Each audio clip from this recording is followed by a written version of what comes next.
Somos Romina Busaín y Julieta Parravicini, voluntarias del Festival Matemático Julia Robinson. Y en el marco de la actividad llamada Crucero Matemático, hemos elegido al profesor Bernardo Recamán Santos como representante de los hombres matemáticos colombianos. Le agradecemos al profesor por brindarnos esta entrevista. Bueno, nos encontramos con... Gracias, Bernardo. Nos encontramos con Bernardo Recamán Santos, que es un matemático de origen colombiano. Es muy conocido por varios de sus libros, tales como Póngame un problema y Los números, una historia para contar. También es conocido por la secuencia de Recamán, bautizada así por Neil Sloan, el creador de la enciclopedia electrónica de secuencias de enteros. A lo largo de su vida ha trabajado en varias partes del mundo, como Suazilandia, que es un pequeño estado soberano sin salida al mar situado en África Austral. Estudió en el Colegio San Carlos, Bogotá, después estudió matemática en la Universidad de Warwick, Inglaterra, y entre muchas otras cosas, todos sus escritos y todos sus libros. Agradecemos enormemente este encuentro y esta gran oportunidad, Bernardo. Muchas gracias, les agradezco mucho la invitación. No, muchas gracias a usted. ¿Cuándo y por qué decidió estudiar matemática? ¿Y cómo surgió su interés por las mismas? Bueno, yo tuve la suerte de contar en el colegio, ustedes lo mencionaron ahí, el Colegio San Carlos es un colegio de monjes benedictinos fundados en los años 60 en Bogotá. Y yo estudié en ese colegio desde muy temprana edad, no desde cero, pero sí desde por ahí los 9 años, y tuve la fortuna de contar con excelentes profesores de matemáticas. No todos, pero la mayoría fueron profesores muy buenos, inspiradores. Recuerdo en particular a dos, a la hermana Antoinette, una canadiense francesa, y una monja franciscana, y recuerdo también al profesor Hugo Castelblanco, un ingeniero electrónico, pero que se dedicó a la enseñanza de las matemáticas. Y recuerdo, por ejemplo, un incidente, un día en particular. Este profesor Hugo, yo tenía unos 16 años, 15 años, colocó en el tablero lo que entonces era una conjetura, la famosa conjetura de Fermat, el último teorema de Fermat. La colocó en el tablero y contó la historia de cómo eso nadie lo había podido resolver. Y yo pues dije, yo quiero resolverlo, yo quiero demostrar esa conjetura. Y durante mucho tiempo dediqué muchas horas a tratar de demostrarla. No la demostré, pero en el camino encontré otras maravillas de las matemáticas. Pero fueron una breve exposición del profesor contándonos eso, que me lanzó a mí en este viaje, en este crucero, porque qué crucero el que ha sido. Y de ahí surgió, pues ya venía interesado por las matemáticas. Yo recién salido del colegio dudaba entre estudiar literatura o estudiar matemáticas. ¿Por qué la duda entre las dos? Porque vengo de un ambiente familiar en que se leía mucho. Yo estoy rodeado de libros. Creo que aquí, esta es la casa de mis padres. Yo vivo todavía en el apartamento que era de mis padres. Mi madre murió hace un año, pero yo vivo aquí todavía. Pero estoy rodeado de libros. Por todos lados hay libros. Y entonces se leía mucho. En mi casa, mi madre, por ejemplo, conocía trozos grandes del Quijote, y a mí el Quijote también me fascinó. Entonces, a mí me jalaban Cervantes y Fermat. Yo no sabía si irme por el lado de Fermat o por el lado de Cervantes. Creo que finalmente no lo hice, pero casi fue al azar lanzar una moneda, bueno, Fermat o Cervantes. Y ganó Fermat finalmente. Pero hubiera podido también irme por el lado de la literatura. Creo que no habría sido buen literato. No habría sido buen escritor. No, porque igual es como que a veces se oponen, ¿no? O sea, como que no, las matemáticas por un lado y la literatura por el otro, y yo creo que no, que se complementan muy bien, que uno puede hacer. Sí, no, en mi caso nunca he encontrado no he encontrado esa divergencia. Por el contrario, las encuentro muy afines. Sí, muy afines. Bueno, Borges es la demostración de que las matemáticas no están muy lejas de la literatura. Sí. Bien. Bueno, ¿qué lo llevó a escribir su primer libro? Bueno, mi primer libro, por aquí lo tengo, voy a alcanzarlo. Mi primer libro fue una recopilación de juegos y acertijos. Yo no he escrito tantos libros como parece, lo que pasa es que los libros los reempacan y parecen que son tantos, pero este es el primer libro que yo hice. Y fue porque en parte me lo encargaron, porque el editor de esa serie sabía que yo me la andaba coleccionando problemas. Yo coleccionaba problemas desde pequeño, desde muy pequeño, desde los 12, 13, 14 años. Yo ando con cuadernos, por aquí los tengo, en los que anoto problemas. Cada vez que alguien me pone un problema bonito, pues yo lo anoto. Aquí tengo cuadernos donde los anoto. Entonces, y así tengo muchos cuadernos. Los voy todavía. Este es el que actualmente está en uso. Entonces yo colecciono problemas. A mí me ponen, hay gente que colecciona estampillas, hay gente que colecciona chistes, hay gente que colecciona, yo colecciono problemas. Y los colecciono y ando con ellos por todos lados y se los voy compartiendo con amigos, con estudiantes, los uso en clase. Y en un momento dado, pues alguien me dijo, oye, pero esos problemas, ¿por qué no los pasamos a un libro? Y así salió el primer libro. La mayoría de los problemas no son inventados por mí. La mayoría de los problemas me los han contado, yo los he transcrito, a veces los maquillo un poquito, a veces los cambio, les pongo otro picante, otra salsa o alguna otra cosa. Porque los problemas son como los chistes, que cada uno los cuenta como quiere, ¿no? Y así salió mi primer libro, ¿no? Juegos y acertijos para la enseñanza de las matemáticas. Este es un libro de los años, no sé, miremos, por aquí debe decir. Este libro se publicó en el 97. Ese fue mi primer libro. Y después, de hecho, he hecho otros, la mayoría de los otros libros que he hecho han sido libros de colecciones de problemas, ¿no? El último, también lo tengo por acá.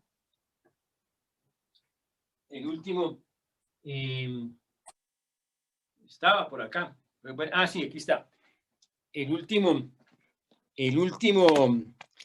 se publicó en Estados Unidos. Los acertijos de Bogotá. Y esto es porque ustedes tal vez conocen los acertijos de Moscú, los acertijos de Canterbury, los acertijos de Tokio. Y entonces yo dije, bueno, hagamos los acertijos de Bogotá. Claro. Maravilloso, maravilloso. Bueno, en relación a eso, le quiero hacer la siguiente pregunta. Una de las cosas que inspiró el crucero matemático fue el poema de Mario Benedetti, El sur también existe. ¿Cómo existimos en el mundo de la educación matemática?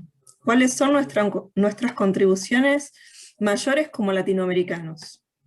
Bueno, no hay duda que la matemática en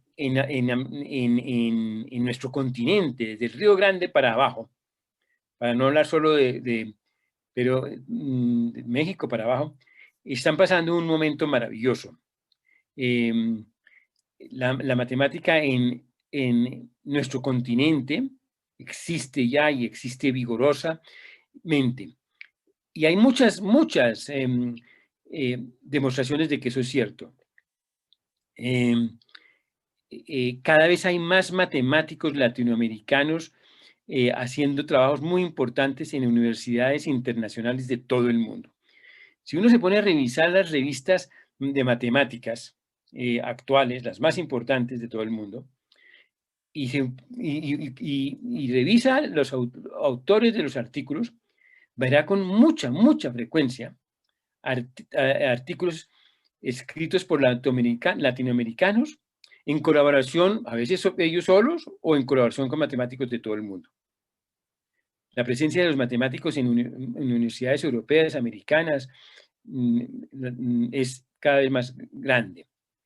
Y en América Latina también. En América Latina están sucediendo cosas maravillosas.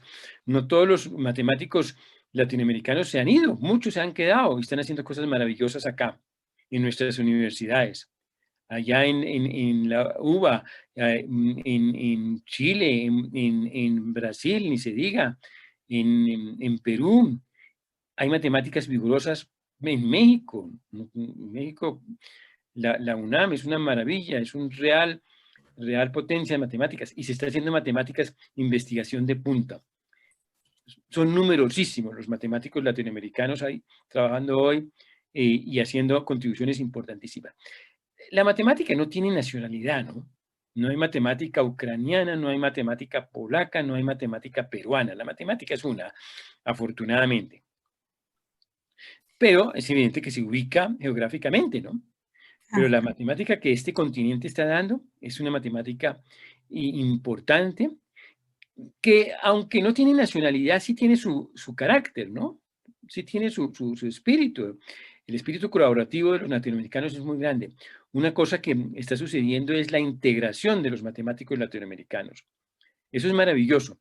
Quiero, por ejemplo, destacar el cibercoloquio latinoamericano de matemáticas, que están liderando un grupo de matemáticos jóvenes. Se están reuniendo. Yo he tenido ocasión de participar, pues de atender algunas de esas sesiones. No tengo mucho tiempo porque coincide con clases mías, pero se está haciendo un coloquio internacional, virtual, pero reúne a matemáticos y exposiciones maravillosas. Las Olimpiadas Matemáticas han sido también dado un impulso importantísimo a las matemáticas en toda América Latina. El movimiento de Olimpiadas en toda América Latina está vigorosísimo.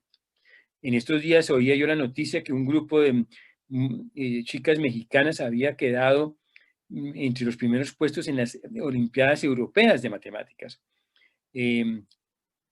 Países como Perú, como Brasil, normalmente les va muy bien esas Olimpiadas. Colombia también, últimamente no le ha ido tan bien como nosotros, como al inicio, pero les sigue yendo muy bien. Pero ha habido los pioneros, que en Colombia la profesora Mary Fork fue pionera en la realización de esas Olimpiadas y han resultado en grandes matemáticos. Ahora, las Olimpiadas no son la única forma en que se forman matemáticos, es una de tantas. Y hay muchos esfuerzos de distinto nivel para que las matemáticas estén en su momento tan bueno. A nivel de educación, el camino que nos queda por recorrer es mucho más grande. Todavía la educación matemática no es la ideal en la mayoría de las instituciones. A pesar de que se investiga mucho en cuanto a educación matemática, esas investigaciones todavía no están teniendo el efecto que quisiéramos en el salón de clase. ¿Y eso usted cree a qué se debe? Porque los profesores somos tercos y reacios a cambiar. Venimos con una impronta, digamos. Sí, entonces yo lo veo en mi caso, ¿no? Yo empecé a enseñar en los años 70, y se necesitó una pandemia para que yo incorporara las tecnologías a la enseñanza de las matemáticas. Claro. Necesita uno una cachetadita que le diga, oiga, es hora de dar el paso adelante. Yo todavía enseñaba con tiza, con borrador, muy, muy tradicional. Y necesité que pasara esto para que dijera, bueno, pero es que ya hay otros mecanismos. Y los matemáticos, los profesores de matemáticas solemos enseñar las matemáticas como nos las enseñaron. Claro. Claro. Y todo lo que investigan, yo no soy investigador en educación matemática, pero todo lo que se investiga en las universidades, en los institutos pedagógicos, se demora mucho, mucho, mucho en llegar al salón de clase. Las nuevas generaciones están cambiando eso, pero eso se demora, eso toma más tiempo en llegar. Pero en el salón de clase todavía se está enseñando la matemática muy mecánicamente, rutinariamente, a base de memoria, a base de rutinas, a base de ejercicios repetitivos. La matemática recreativa se ha demorado mucho en penetrar. Por eso, estas iniciativas como las de Julia Robinson son tan importantes, porque a medida que los docentes conozcan que la matemática no es simplemente los casos de factorización. Claro. Yo lo que veo en América Latina Baldor sigue siendo el método de enseñanza más divulgado. Baldor o sus parecidos, ¿no? Sí. Yo lo que veo, el vaso medio lleno con esto de la pandemia, es que ha logrado unificar distintos países. Hemos Sí, podido, gracias al Internet, conocer distintos webinarios, exponentes que por ahí no conocíamos, y eso ha contribuido de alguna manera, ¿no?, a poder conocer un poco más del trabajo de distintos matemáticos. en efecto, sin ninguna duda, sin ninguna Y duda. bueno, y esto de actualizarnos, por supuesto. Sí, sí, en efecto, yo creo que con todos los pesares que nos ha traído la pandemia, pues también tenemos que decir, nos sirvió y quizás lo necesitábamos. Lástima que el precio ha sido alto, pero yo creo que una vez que pase, y ya está pasando, ya estamos al final del túnel, la vacuna ya llegó, ya nos están vacunando, a mí me vacunaron hoy, a ustedes si no las han vacunado, las vacunarán pronto. La vacuna es la demostración de que la ciencia sí, ahí está, la necesitamos, hay que cultivarla. ¿Y usted cree que gracias a estas ciencias duras, que a través de la matemática ha logrado unir fronteras con los viajes y ha podido hacer que sus trabajos tengan otro tipo de calidad y más diversificados? Sin ninguna duda, ¿no? Sin ninguna duda, porque como decíamos al principio, la matemática no tiene nacionalidad, ¿no? El teorema de Pitágoras es el teorema de Pitágoras en Ucrania, en Suazilandia, en Perú, en Myanmar, es el mismo teorema. Matemática es un lenguaje universal maravilloso. No es el único, pero es ideal para comunicarse.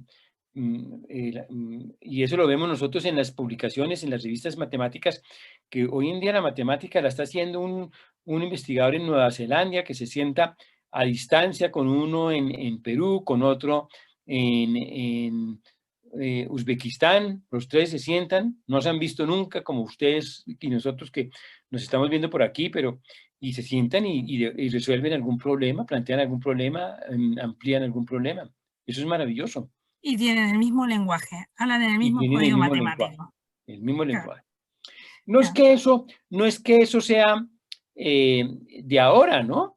Yo les cuento a mis estudiantes, recuérdense que en épocas de Fermat y de Descartes y de Mersenne, ellos también trabajaban internacionalmente, a punta de correo, de cartas, que iban en claro. mula, en caballo, en diligencias.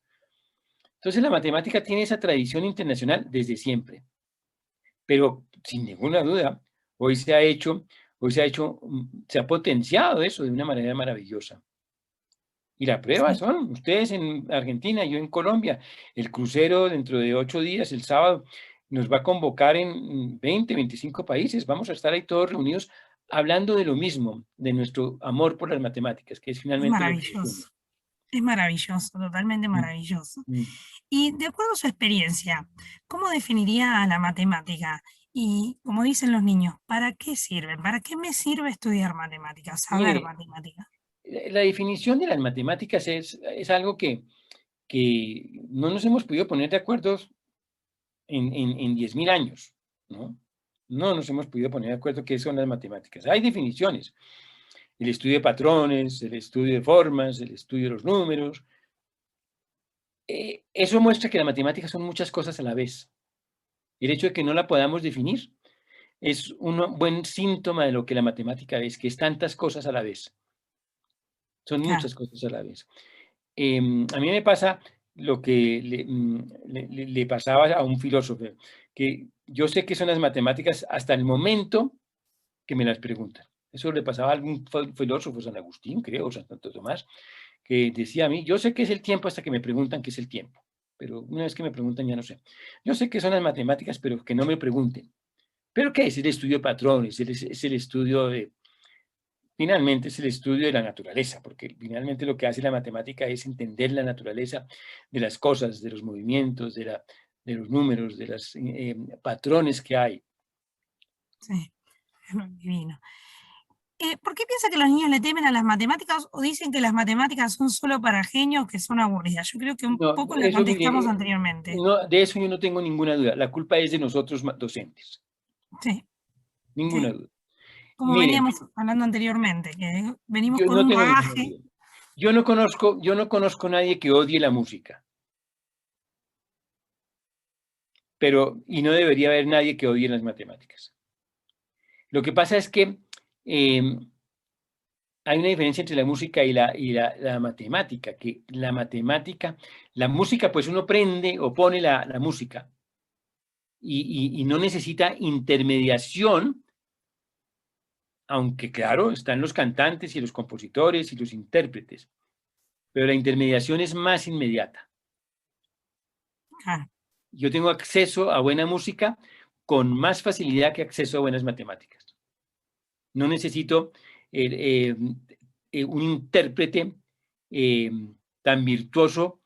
En matemáticas necesito que alguien me las interprete bien.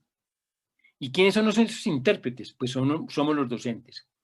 Y nosotros como docentes hemos sido más malos intérpretes de esa música que en nuestro caso es la matemática. Entonces, no tengo ninguna duda que nosotros tenemos la culpa de que los niños no quieran las matemáticas. ¿Por qué? Porque no se las hemos interpretado bien. Si yo le enseño a los niños música con violines desafinados, con guitarras con las cuerdas reventadas, con el piano mal tocado, los niños dicen, no, pues esto no tiene mayor gracia, yo no vuelvo a oír una sinfonía de Beethoven así. Un excelente ejemplo. O una canción de Soledad Bravo, una canción de, bueno, no lo haría. Claro. Bernardo, ¿qué pregunta le hubiera gustado que le hagamos que no le hemos hecho el día de hoy? Bueno, acerca del futuro de las matemáticas en nuestro continente, ¿no? Porque yo les diría, si me lo hubieran hecho, que es absolutamente brillante, maravilloso. Lo que nos espera en América Latina,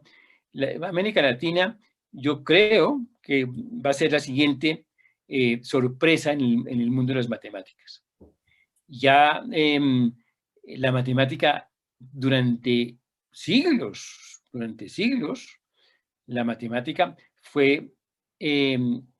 tuvo su auge, fue en Europa y primero en Europa, sin ninguna duda, después en Norteamérica. Y la siguiente gran sorpresa, bueno, no hay que descartar que pues en China y en Asia la matemática también hoy están poderosísimos, pero la siguiente gran sorpresa matemática es América Latina. Y creo que después pues viene África, ¿no? No muy detrás de nosotros, pero creo que sí llevamos alguna delantera. Pero África también va a ser cuando la matemática sea global, lo que la matemática va a poder hacer va a ser maravilloso.